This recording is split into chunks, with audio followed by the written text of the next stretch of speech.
All right, who can hear me? Let's go fly. This will be the venue for the Eurovision Song Contest, as far as I know. Now, that's the biggest building on the site, but basically what we have here, separated by the train tracks, is Tel Aviv's main exhibition center. What you're looking at down here is really interesting because this building's relatively new. It was built in the last couple of years, and around it, can you see the concentric circle patterns of the parking?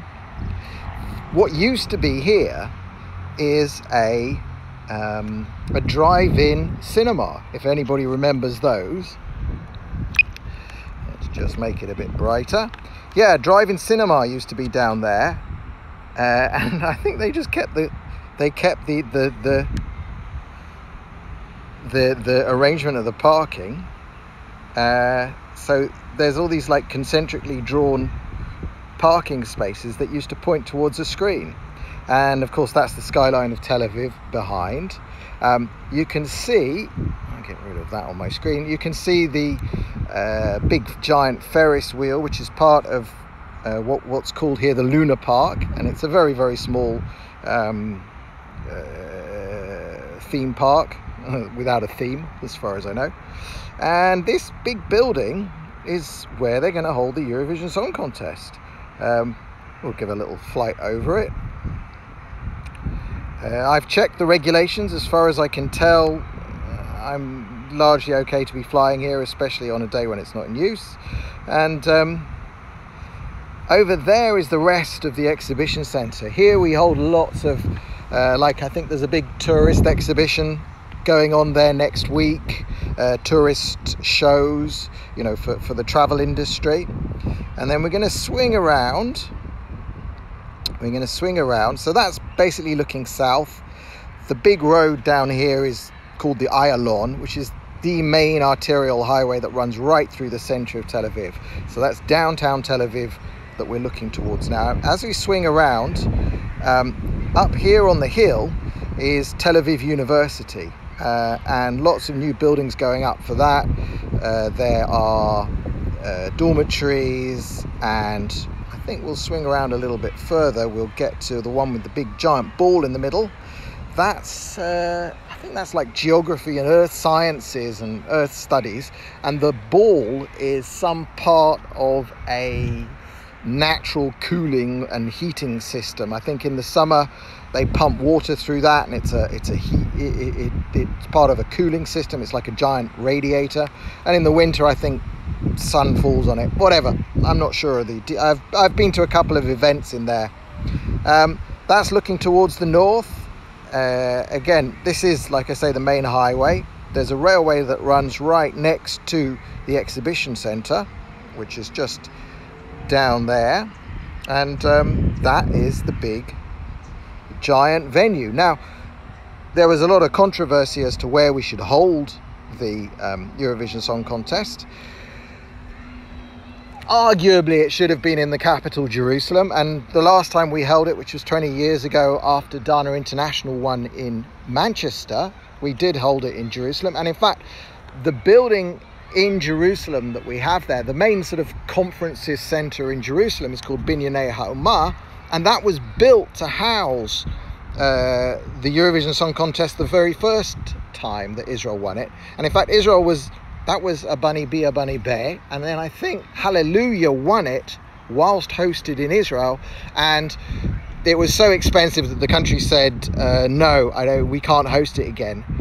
And my wife would know this. I'm going to pull it out of the air. Did we then let Ireland host it? I can't remember. Anyway, that's Jerusalem. But frankly, Binyanei Ha'uma is definitely not of the scale that's necessary for the modern Eurovision Song Contest. This thing down here is, I've been to a few things. I've been to a big judo competition. I've been to a computer games exhibition in there. And, you know, I'm sure they'll do a good job. But I think it is on the small size for what Eurovision has become. But that's what we've got. I mean, the other alternatives, I guess, were the giant basketball stadium in South Tel Aviv, but this is probably just as good. And yeah, otherwise in Jerusalem it would have been an open air venue, and I just don't think that is suitable for Eurovision. Even though in May the chances of rain are pretty slim, I don't think anybody would take that risk, so had to be a closed venue. And so I thought I'd just film a little bit here, give you a little talk about what's going on in the neighborhood. Back when it used to, I remember visiting in the mid 80s when it still was a drive-in cinema, and from the hill, if I swing around again, as you see, the university is built up on this hill to the right. You could sort of basically look down and watch the movies from this hill, though you didn't get any of the sound, obviously, because sound at the drive-in cinemas, and I remember this from my youth, going to one in South Africa, they used to bring you a little box that you put on the window of your car, and that would give you the sound of the film. But this is it. Let's give another little flyby and a spin around.